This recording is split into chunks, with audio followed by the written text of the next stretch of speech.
It's pretty neat having an aspiring mechanical engineer for a son. I was pretty stressed out about where exactly to bolt the garage lift to the concrete to avoid obstructions and make sure it would be useful for a variety of vehicles, because I have a long bucket list of cars that I'd like to own one day.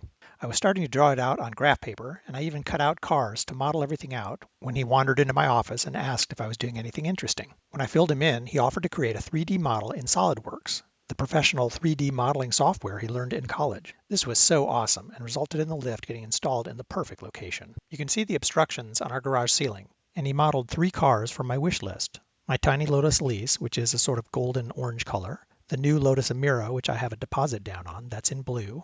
It's also similar in size to a Porsche Cayman, and the Corvette C8, which is in red. The C8 is the biggest of them all. You can even position the car in different places on the lift and move the lift up and down and check to make sure the car doesn't bump into any obstructions. Tolerances were very tight in my case, so this was extremely important. And we were even able to take measurements and see how much clearance we'd have at the end of the day.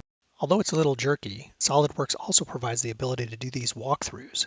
As you can see, the level of detail in this model is incredible. My son really went all out, and fortunately the paperwork that came with this American Custom Lifts single post lift were very detailed. So that's it for today's video. I hope you enjoyed these awesome 3D models. If you'd like to see more content like this, let me know in the comments. I have some ideas for other videos. For example, I thought it was really cool the way my son was able to model the cars. He basically took a cube shape and was able to then slice it in 3 dimensions using schematics that he found online. I thought the process was visually stunning. I could also do a more detailed version of this video or compare the 3D model to real-life images of the finished and installed garage lift. Or maybe there's some other aspect of this you'd like to see. Please let me know in the comments.